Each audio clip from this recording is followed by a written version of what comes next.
The Galactic Military Academy's combat arena fell silent as Cadet Sarah Chen stepped onto the crystalline platform. Around the elevated ring, thousands of alien spectators filled the tiered seating. Zephyrians with their translucent wings, hulking Korath with their stone-like exoskeletons, elegant Silani whose bioluminescent patterns pulsed with amusement. "Look at the little Terran," chittered a Zephyrian noble, its voice carrying easily in the thin atmosphere. "So small, so soft." Sarah ignored the ripples of laughter that followed. At 5'6" and built lean rather than bulky, she understood why the other species found her unremarkable. Earth had only joined the Galactic Confederation 3 years ago, and humans were still curiosities, the backward species from the Death World that somehow managed to achieve faster-than-light travel despite their primitive biology. Across the arena, her opponent stood waiting. Crixtal the Unbreakable, arena champion for 7 consecutive years. The Korath warrior towered nearly 9 feet tall, his natural armor gleaming under the artificial suns. His forearms moved with practiced precision as he selected his weapons from the ceremonial rack, a plasma sword in each primary hand, energy shields crackling to life around his secondary arms. Dean Veltar, a distinguished Silani administrator, activated the arena's comm system. His patterns flashed a contemptuous orange as he addressed the crowd. "Today's exhibition match features our reigning champion against..." He paused, his translator adding a distinctly dismissive tone. "The human. Academy records indicate she hails from Terra, classification extreme death world. Her species' average lifespan is a mere 80 years, and they possess no natural armor, venom, or enhanced sensory capabilities." More laughter echoed through the arena. Sarah caught fragments of conversation from the crowd. 80 years? My pet lives longer than that. No armor plating? How did they even survive their own planet? This should be over quickly. Perhaps we can see a real match afterward.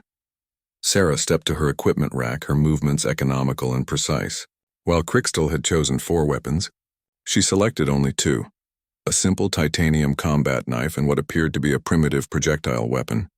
An Earth-made pistol that fired chemically propelled metal slugs. The crowd's amusement intensified. Energy weapons were standard throughout the galaxy. Kinetic projectiles were considered barbarically antiquated. The human chooses ancient technology, Dean Veltar announced, his patterns now cycling through colors that suggested barely contained mirth. Perhaps she misunderstands the nature of this exhibition.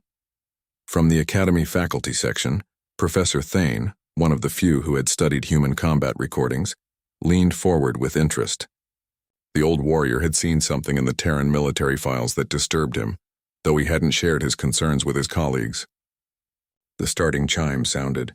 Crixtal moved with surprising speed for his size, plasma swords carving through the air as he closed the distance. His strategy was textbook perfect. Overwhelm with superior reach and multiple weapon angles while maintaining defensive positioning with his shields. Sarah moved differently. Where other species fought with practiced techniques honed over centuries of evolutionary development, Sarah fought like something wild, something that had clawed its way to the top of a food chain through pure, savage determination. She didn't retreat from Crixtal's advance. She angled toward it, her knife held in a reverse grip that no civilized species would consider proper. The Korath's first swing would have connected against any normal opponent. But Sarah wasn't there anymore. She had dropped below the arc of his blade and rolled forward, coming up inside his guard where his long reach became a disadvantage. Her knife found the gap between his armor plates at the hip joint. Not a killing blow. This was exhibition combat with safety protocols. But the sudden, precise pain caused Crixtal to stumble. The crowd's laughter died. Sarah didn't press her advantage like a civilized duelist. Instead, she bounded backward with an almost feline grace, creating distance while Crixtal recovered. When he turned to face her again, she was already moving, her archaic projectile weapon tracking his center mass. 3 shots rang out in rapid succession. The bullets struck Crixtal's chest armor, each impact staggering him slightly. His natural plating held barely, but the kinetic force transmitted through his body like hammer blows. No one in the galaxy fought like this anymore. Energy weapons were precise, elegant, predictable. Kinetic weapons were brutal, unrefined, effective. Crixtal raised his shields and charged again, but Sarah had already anticipated his move. She rolled left, came up firing, her remaining shots targeting his leg joints. Each bullet found its mark with mechanical precision, exploiting weaknesses in armor designed to deflect energy rather than absorb impact.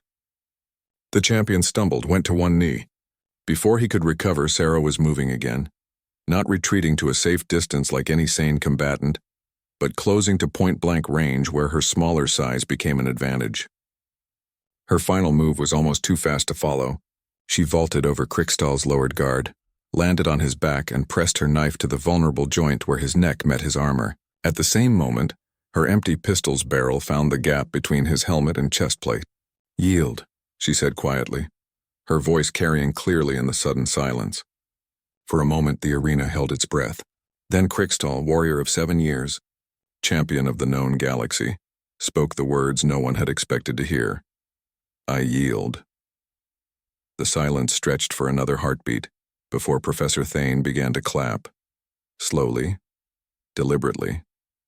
A few other faculty joined him, then more. The crowd's applause was scattered, confused, but growing. Dean Veltar's bioluminescent patterns had shifted to a deep purple, the color of profound shock. "Winner, Cadet Sarah Chen of Terra." As Sarah helped Krikstal to his feet, a gesture of respect that surprised many observers, the Korath champion studied her with new eyes. "Your species," he rumbled, his translator making his voice sound thoughtful rather than defeated. "You do not fight like others." Sarah smiled, and something in that expression made several nearby spectators step back unconsciously. "Where we come from, there's no such thing as a fair fight. There's only winning and dying." She looked up at the crowd, noting how their casual dismissal had transformed into wary respect. Earth didn't make us the strongest or the fastest or the most naturally armed, but it made us something else, something that knows how to take down bigger, stronger predators.